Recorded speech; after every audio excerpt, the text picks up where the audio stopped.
Good morning. In this video, we will be looking into the polymorphism. Polymorphism means a variable of supertype can refer to a subtype object. That is polymorphism. Basically, we need to know what is a supertype, subtype, and an object and all. You already studied it in previous Java courses. We will look into one simple example.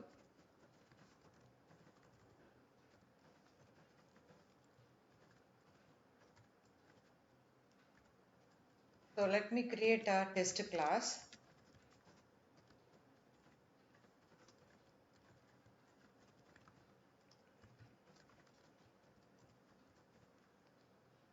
So here we will be trying to have two classes, one parent and one subclass. Let's say the subclass is circle. It extends a parent class, which is, let me call it a geometric object.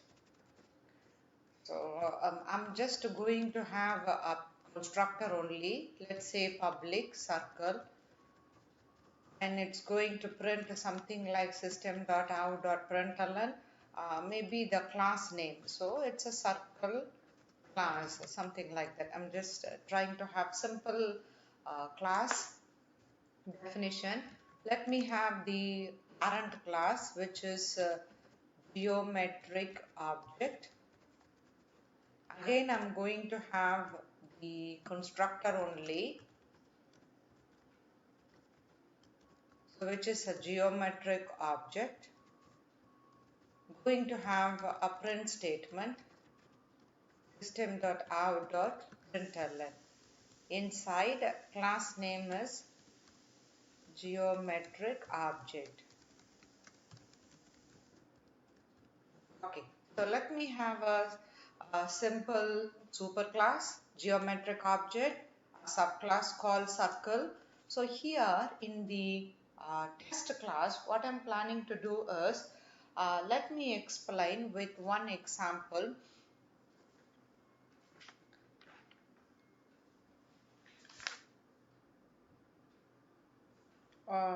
Let me try to have one other method, a static method, public static. It's going to return nothing. So maybe let's say void, and the class method name, let's say it's display, and it's going to have a parameter which is an object of the superclass, which is geometric object. Let's say O is the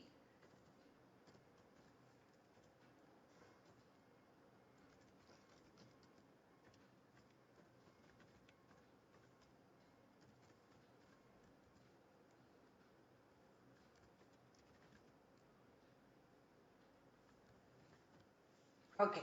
So the test class is having a main method plus one other method display. So I'm going to call this display method from the test class, but the idea here is this display method is having a parameter which is a superclass object. So what I'm going to do, let me create an object in the main method.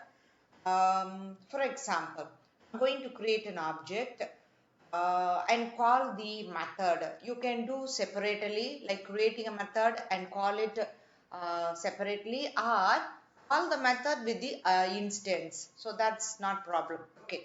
So calling the method means display with the instance. So you can say new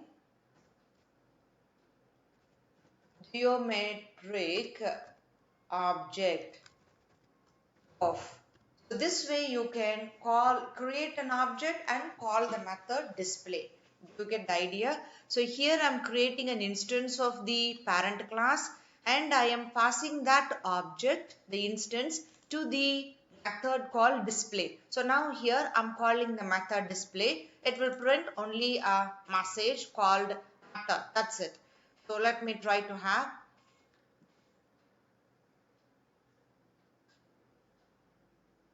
I'm compiling the program and it's no errors. So executing the program, you will see the output here.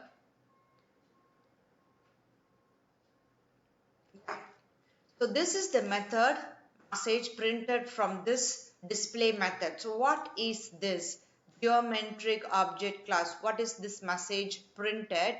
Now know, when I call the display method, I create an instance of the parent class. When I create an instance, I'm calling the constructor geometric object, no parameter constructor. Where is it? It's here. This no parameter constructor is executed and this message is printed. This is the one here. And after this constructor is called, it calls the method display. So it comes here. This is the object O and the message is printed. Let's say something is printed. So that is the print here. Okay then. So here I call the method display with the parent object.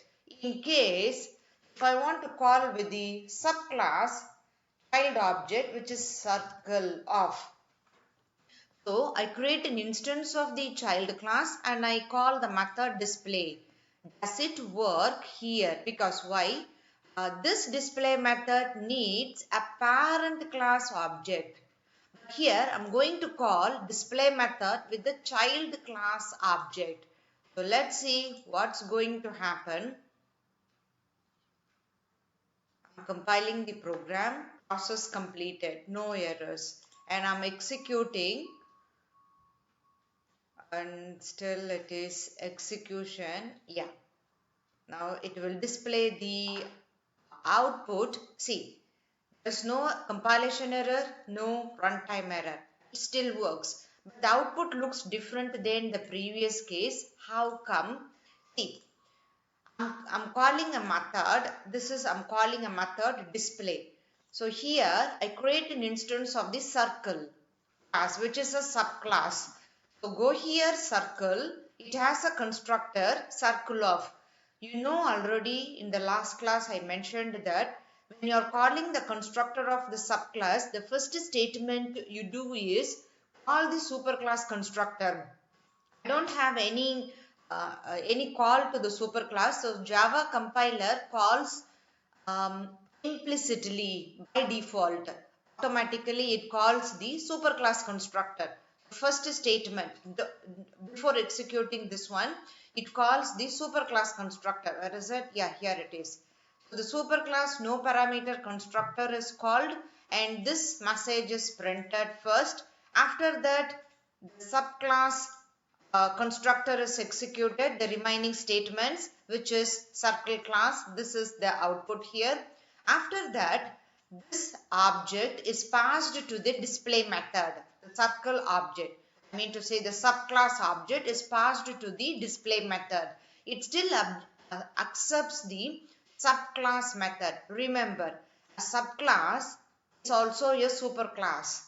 Subclass object is also a superclass object because subclass has the method and the variables of the superclass. So it is okay. And that method is, sorry, that object is passed here. So the display method has a print statement and that is printed here. Okay. So what is O? O is here a circle object. Okay. Object, a type of the subclass is the subtype, a type of the superclass is the supertype. Okay then, so supertype, subtype, you need to remember it here. This is the subtype, a type of the subclass. Okay then, so type defined by its subclass is subtype, type defined by the superclass is the supertype. Okay, so this one is the subtype, and when the previous example I go with the superclass, that is the supertype. Okay, so circle is the subtype, geometric object is the supertype for the circle class. So circle is the subtype, just remember that point. So the subclass is the specialization of the superclass. So every instance of a subclass, every instance, so this is, I'm creating an instance of a subclass. So every instance of a subclass is an instance of the superclass. But you can't say every instant of a superclass is an instant of a subclass. No, you cannot say that one. So that's the idea. I need a superclass object, but I call with the subclass object, it works. There's no compilation error, no runtime error, no logical error, because every instant of a subclass is an instant of the superclass. So that's not a problem. Okay, so that's the idea of the polymorphism here. By the way, this type of call is called, I'm calling a method. I'm calling a method with an object. Okay, but what object I need? I need a super type object, but I'm calling with the subtype object. So this type of method call is called polymorphic call.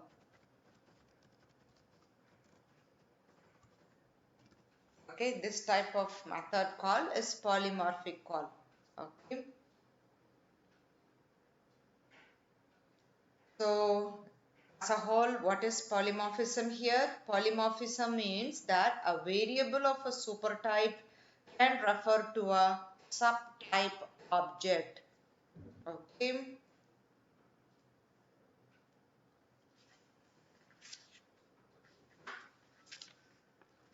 I will explain with one other example.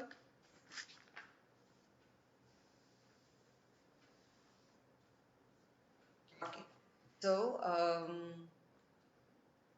in the same program, let me explain one more thing. So here I call the method with the object. If you want to have it, you can do like that also. It's not problem. It's not a error. So geometric object, for example, G equals new circle of. So here, instead of you give the create an object inside the method call, you just write G. Okay, so here you will see the definition of the polymorphism in this statement detailed. Okay, what does it mean? A variable of a supertype refer to the subtype. This is a variable of supertype. And what it refers, what its point? It points a new circle of, mean to say an instance of the subclass. So a variable of the supertype refers to the subtype object. So a variable of the supertype referring the subtype object. Okay, fine. So this is the polymorphism. This is not a problem. Even you can write like this: circle. Class name is circle. Here, a variable of the subtype points to the subtype object. This is what generally we are doing. But as superclass is more specific and subclass is like more general. So here, even you can have a variable of a supertype which is a geometric object refer to the subclass object. It's possible. Okay, so this one is the, so geometric object is the supertype, the circle is the subtype. So you will see the definition and more to here.